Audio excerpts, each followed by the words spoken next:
Market Journal, television for agricultural business decisions, is a presentation of the University of Nebraska-Lincoln's Institute of Agriculture and Natural Resources. Promotional support is provided by the Nebraska Farmer Magazine. Partial funding is provided by the Nebraska Soybean Board and the Nebraska Corn Board. Well, thanks so much for joining us here on another episode of Market Journal. I'm Bryce Duskett. As the month of June continues, the summer heat is officially upon us, at least for most of us. Humidity is also back for those of us here in eastern Nebraska. Coming up on today's broadcast, we're going to be discussing corn nematode and get a quick check on the markets with Heather Ramsey from the ARC Group. Plus, as always, Bill Boyer is going to be stopping by to let us know what kind of weather we might have in store as we turn to the week ahead. We'll get to those stories coming up here in a moment, but first, let's head out and into the fields for this update on the 2023 growing season. Located just south of the scenic Chimney Rock out in the panhandle of Nebraska is Schuler Red Angus. As their name implies, the ranch focuses, of course, on cattle, but they also grow crops to help support their herd. I had the chance to visit with David Schuler to get an update on the crops, but he began by giving us an overview on the ranch. Yeah, I guess you say we're diversified. Our bread and butter is flagship seed stock Red Angus cattle, and we supplement our feedstuffs through raising our own crops and selling some corn on the side, as well as raising dry feed edibles like alfalfa, millet, those sorts of things. Yeah, well, of course, as our in the field update, I joke with you, we had to come to western Nebraska to find where it's been raining. You guys were blessed in the month of May with lots of moisture, weren't you? Yeah, tables have turned here in Nebraska a little bit. I feel sorry for the Easterners a little bit, but yeah, we're blessed with about 6 inches of rain there in May, and it's continued to be wet through thunderstorms, and we thankfully got everything planted. We dry out quickly so we can get that done, and now everything's growing and ripening, and it's probably going to dry out a little bit and just going to take off like a rocket ship, hopefully. You guys are likely best known for your registered Red Angus herd, of course, but on the crop side, what crops are you growing, and is all of that, I guess, going to support the cattle side? Yeah, so most of it will go into our cattle crop. The bottom half of our genetics, we'll let them go into our own feedlot. We're diversifying that nature and feed out about 500 head, and then we'll also have alfalfa on the side to put into our rations, as well as we supplement our cattle throughout the winter. How is the crop looking this year? Of course, you got your corn in the ground, wrapping up planting and some other crops. Yep, all corn is up and sprouting. Looking to put fertilizer on here as soon as we can. And then we're just about going to be finishing up on our millet for the summer range as well on the dry land. So we're looking okay. Everything's planted up and going and excellent quality.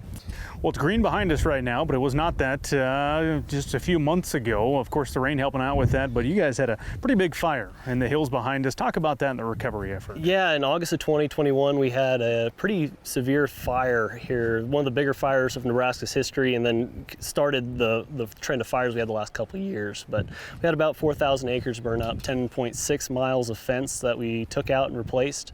And those hills behind us that are all green, thank goodness, thank the Lord itself, but it's all green now, and the grass is a resilient structure, and it'll take off you let if it gets that rain, and here we are 2 years later, it's finally looking like it used to. Yeah, here's to that. That is David Schuler out here at Schuler Red Angus, not far from Bridgeport, Nebraska, of course, out here in the Panhandle.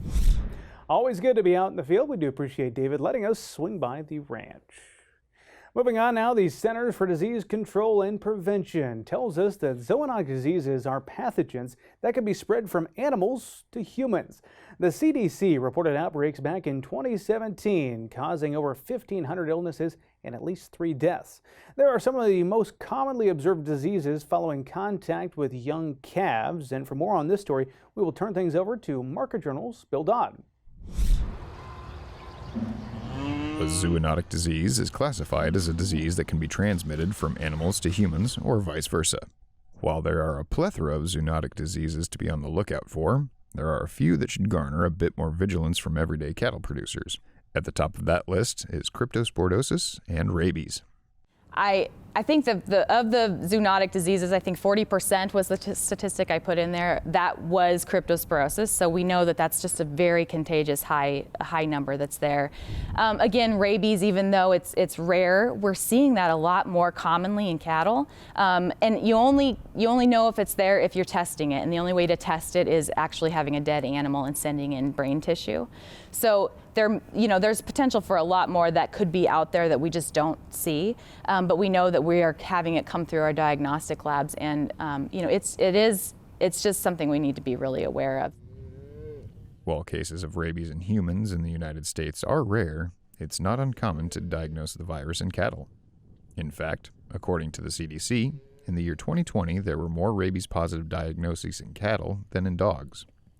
While clinical signs can vary greatly, rabies should be a consideration with any abnormal behavior, such as lameness, difficulty swallowing, and unusual bellowing. I mean, there is a potential for a calf having a rabies issue. So if the dam, actually, if the cow was a rabies positive cow and she's nursing a calf, then that calf is considered positive as well. And vice versa, if a calf is positive for rabies, the cow that it was nursing on is also considered positive for rabies. And even though it's rare in cattle, it's actually more common than I think that we see. And so rabies is spread by mammals, so it's a virus that can affect mammals that go around, and in this area it's going to usually be a skunk or a raccoon. And cattle are really curious, and especially young calves, so if it goes up to a skunk and the skunk bites it and it is a rabid skunk, then that's a potential for the disease spread. So because it is a 100% fatal condition, this is why we need to really educate ourselves about it, because even though it is 100% fatal, it's almost 100% preventative. So there is a vaccine that's available, and even though it's probably not economical or practical to vaccinate your entire herd for rabies, but you can vaccinate cattle that maybe are you're high risk of being around them. So your show stocks or a valuable animal that you basically handle daily. Another disease to be on the lookout for is cryptosporosis, or more commonly referred to as crypto. This common disease can cause severe watery movements in cattle and humans alike. Infected calves will range from 1 to 4 weeks of age and will exhibit symptoms including lethargy, weakness, and diarrhea.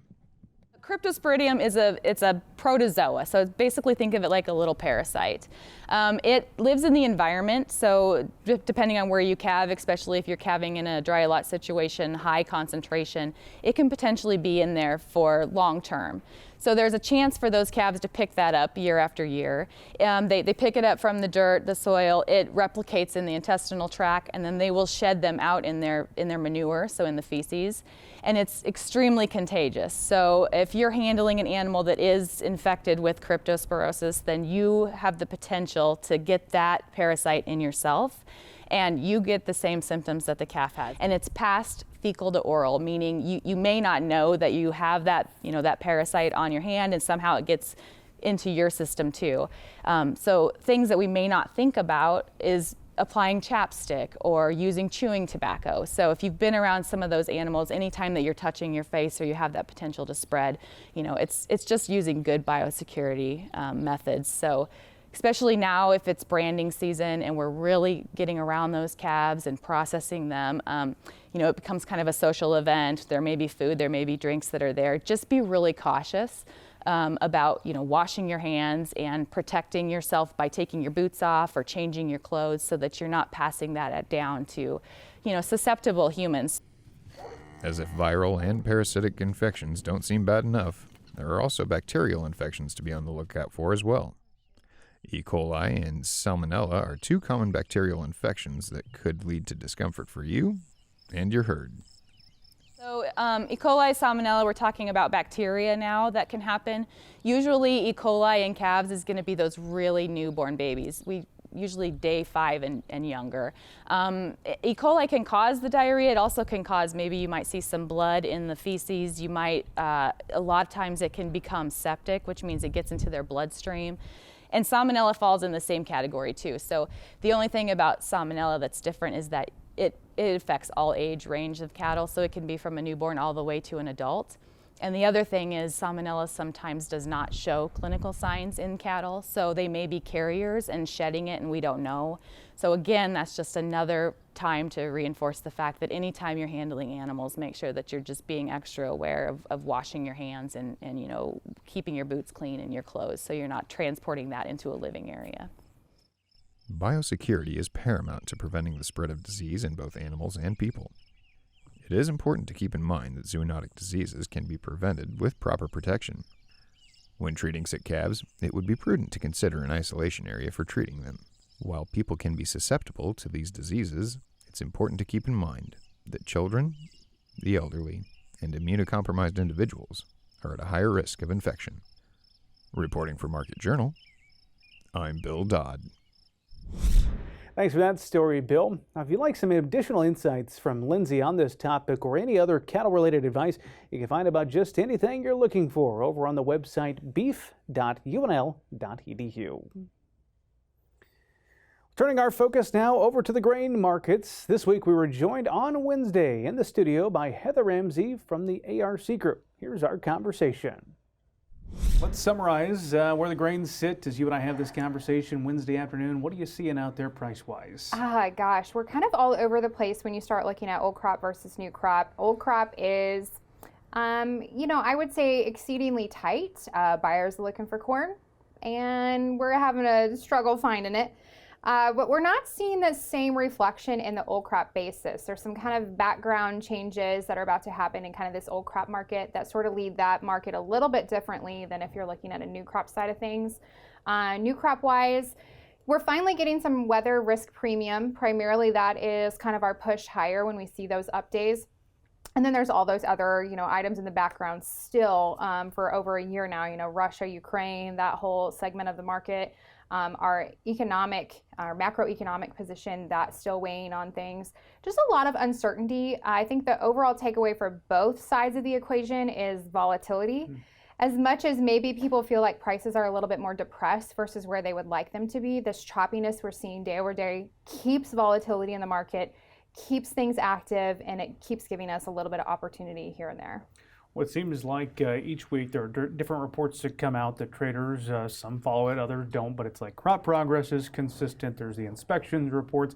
And new this year, it's been released year over year, but the drought monitor is something that's being followed closely this year. It's getting pretty serious out across the country, isn't it? Definitely. I think people are watching a drought monitor release just as closely as maybe we do some of these USDA reports. So there's kind of this countdown of what's the next one going to look like. And last week's was very telling. Somewhere in the neighborhood of like 36% of primary corn crop in the U.S. was in drought stage 1, and 28% of soybeans. That's not even talking about then the additional crop growing area that was in stage 2 drought. So there is another probably, I think it was like 12 to 14% in stage 2 drought on corn, which is really important. It's the worst kind of rating for this time of year that we've seen in a really long time. So we're watching that very, very closely. USDA reports obviously still happening. And then crop condition reports.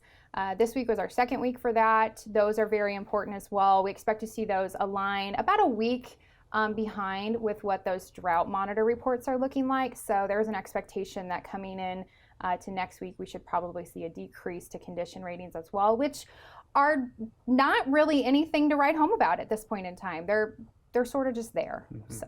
Well, as you look at these markets, corn, soybeans, and wheat, is it primarily a weather-driven market at this point, or some of those outside pressures still factoring pretty big? I definitely feel like the outside pressures are there. They may help kind of put a floor. They also really help put a ceiling on this thing for how far we can jump. We need another large catalyst to kind of break out of this range that we've been trading in. I think there's an expectation that weather could be that catalyst. But again, this is like us relying on Mother Nature to kind of help us out, and she's very unpredictable. Right now, none of the models are really aligning with each other consistently, nor are they panning out consistently. The primary model that every trader likes to watch is the GFS, and that's been very unreliable, very inconsistent. In the morning run, it says one thing, in the afternoon, it says another. So we are seeing that reflected in the market. That tends to be the primary go-to right now. We really need sustained rains through the I states, really, to kind of take that weather factor out of the market in any near-term reality. We'd certainly take the sustained rain here in the end state of Nebraska as well. Yes, I would appreciate that in the end state, because irrigating isn't fully caught up to where we need it to be yet. No, so. Not at all. Well, one of the things you referenced I want to talk a little bit about is the old crop basis. Saw a drop off across the region this past week. Yes. What happened? There's a couple of things going on here. I think it's summer, so it's hot. So if a plant is struggling to procure corn the way it needs to, there's actually a higher likelihood right now that they could take a temporary maintenance. Maybe it's just a 4 or 5 day window of maintenance, reduce some production, shift it to a different line, something like that. So living hand to mouth is a very real potential for these plants to try and save maybe a little bit of money up front and overpaying for corn on the basis side. The other thing that we've got going on right now is the inverse is coming between July and September. What we've seen with this inverse scenario that we've been in for 2 years now is that cash bids start rolling way sooner than we ever used to see them. In a carry situation, you don't see them roll to the next futures reference month until the last day of the month prior. We're seeing this happen a month in advance. On soybeans, actually, we've seen it happen 6 weeks in advance, which is just kind of wild when you think about it from the farmer standpoint. We've never really seen that. So there's a 70-cent inverse approximately coming, or today it looks like, between July and September corn. So how do you fight that from a financial side of things as the buyer? How do you try to avoid any really negative psychological impacts if you're the farmer and like you're looking out for them? You try to get ahead of it by adjusting your front end basis against the July board so that when you hit that inverse, you can give a little bit of that back in basis so it doesn't feel like a full 70-cent decline in cash price. So I think there might be a little bit of jockeying around there to try and say, okay, what can I get by with hand to mouth? How do I keep these prices at a price point that will incentivize grain to move? But I mean, let's face it, we had a shorter crop last year in Nebraska. We had some issues from storms and from drought and everything else. And so the reality is there's just not a ton of corn out there. And it's going to be very difficult through the rest of the summer to continue to source it. So trying to stay away from being the leader of old crop corn basis is also a huge point for these buyers as well. Don't be the first guy. There's always a lot to talk about, never enough time, but I appreciate you joining us today. Thank you so much. Thanks again to Heather for joining us this week on the show. Now, coming up next week, we will be joined by Darren Newsome. As always, if you have a question you'd like for me to ask Darren, be sure to email us or get in touch on social media, and I'll be sure to pass your question along. Before we know it, county fair season is going to be upon us. In Logan and Lincoln counties, swine projects were recently on the decline. 4-H families decided to back a new pig lottery program to offer youth who live on or off the farm a chance to get started in the swine industry. Now, this program allows youth a chance to raise pigs and learn more about that industry by connecting members with a Nebraska swine producer. You can learn more about the pig lottery program in the June issue of the Nebraska Farmer. Well, it is now time to get an update on the weather with Market Journal weather analyst Bill Boyer. Bill, I mentioned at the top of the show, the heat has been cranked up this past week. We've also seen just a few isolated pockets of moisture. So I'm curious, what can we expect when it comes to weather for the week ahead? Well, yes, and we're not going to have to wait long for some pockets of moisture. The heat's going to temper maybe a little bit this week from what we've had last week. We're also going to see more moisture in areas that need it, especially starting today. You can see the latest drought monitor. We continue to have exceptional drought conditions expanding here from the I-80 corridor. This now gets down into the I-80 corridor, the Lincoln area, up through northeast Nebraska, surrounding that, an area of extreme drought.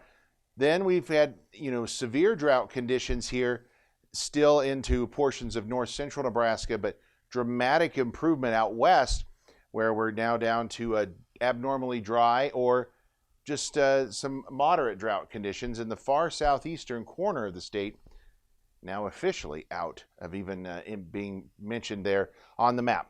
Good news is there's more rain coming starting already this morning. Good chance of rain statewide today into tonight. Then as we go through the rest of the week, it looks like it's going to be the rich get richer out in the western half of Nebraska. As we go Monday and into Tuesday afternoon and evening, showers and thunderstorms continue in those areas.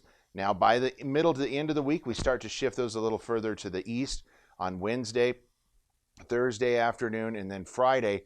Again, the far east and the far west looks like they will do the best with shower and thunderstorms.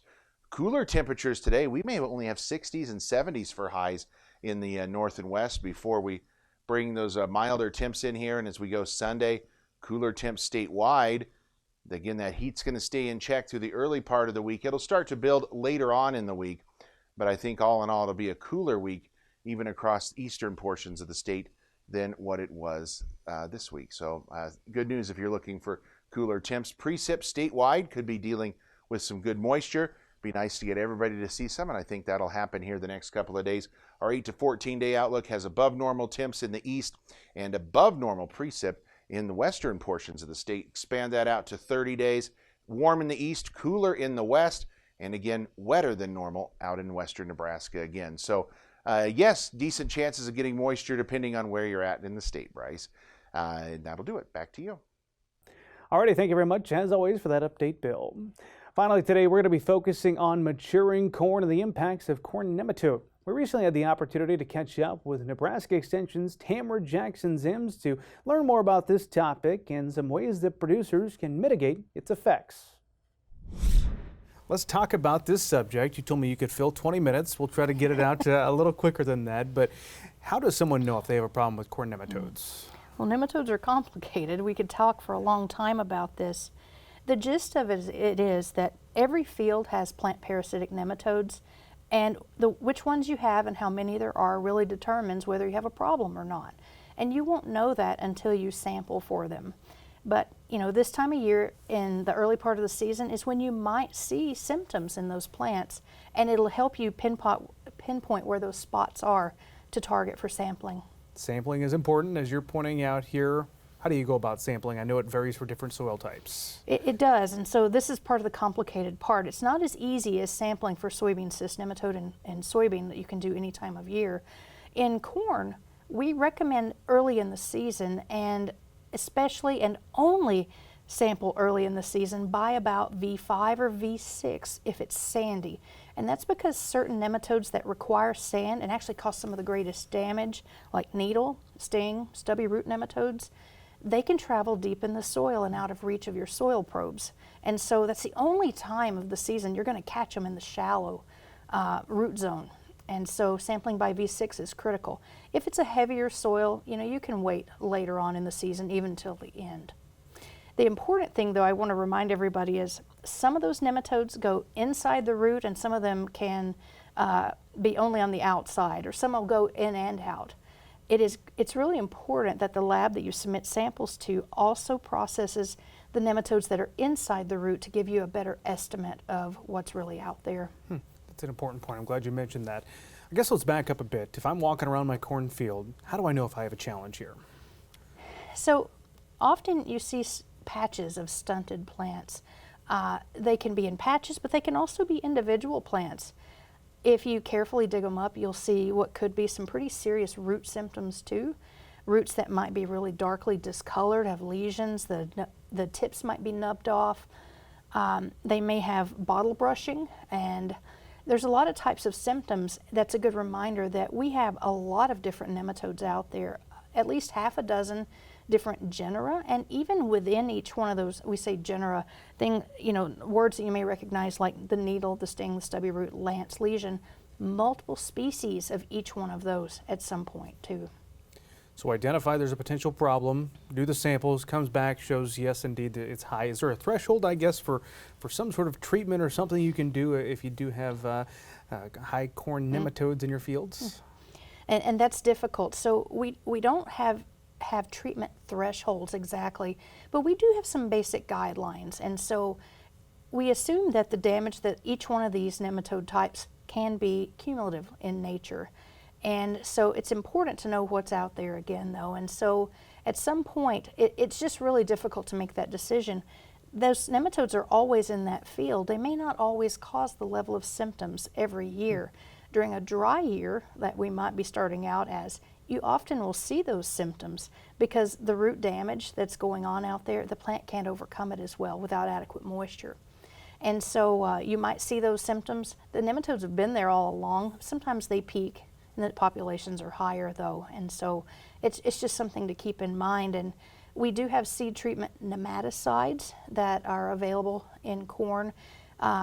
Often in the past we've used a lot more of maybe some of the infragranular type products that we also used long ago as insecticides. Some of those are very toxic, and there's limited ways to apply them now, and so we've moved further away from those. To your point, crop rotations, you tell me those are important here. Tell me more. Well, it can be, and so the confusing part of this is if you've got this zoo of nematodes in your field, which is often several different kinds, some of them prefer corn even if they can feed on other crops like soybean or wheat, even weed species. And so some of those, you may see a benefit from crop rotation, for example, with soybean, because they're not as good of a host. Corn roots are really big. They have a lot of what we call feeding sites, a lot of surface area. And so crop rotation can often benefit you. It might not get rid of the problem though. And so if you have a really bad nematode problem, you might have to use a combination of tactics to try to reduce or mitigate that damage. All right, I'm going to open Pandora's box here with this next question for you. About a month from now, what are the biggest corn diseases we need to be watching out for? So that'd be about mid-season, and so a lot of that depends on the weather. And so one of the things that we're watching closely, of course, is tar spot has moved into our state the last couple of years. And tar spot likes cooler conditions. If temperatures are lower, like nighttime temperatures, we're going to see that start up at some point. Probably more likely toward the end of the season, but it can start anytime we have those cooler conditions. And so watch for tar spot. More commonly, bacterial diseases in Nebraska have been common the last, well, forever, I guess now. Bacterial leaf streak. Just keep a watch out, know what's going on out there, and if you need any assistance identifying what those problems are, please submit a sample to the UNL Plant and Pest Diagnostic Clinic and let us know what you're seeing out there. It's a good point to put, or good place to put a pause on today's conversation, knowing we're going to have you back many times over this growing season, I'm sure. That is Tamara Jackson-Sims, our guest today on Crop Talk. Good stuff there with Tamara. As we've shared with you in the past, keep up to date with all the latest when it comes to the crops online at the website. It is cropwatch.unl.edu. Well, that is all the time we have for this week's show. We do appreciate you joining us for today's program. Remember to subscribe to Market Journal on YouTube for more content throughout the week.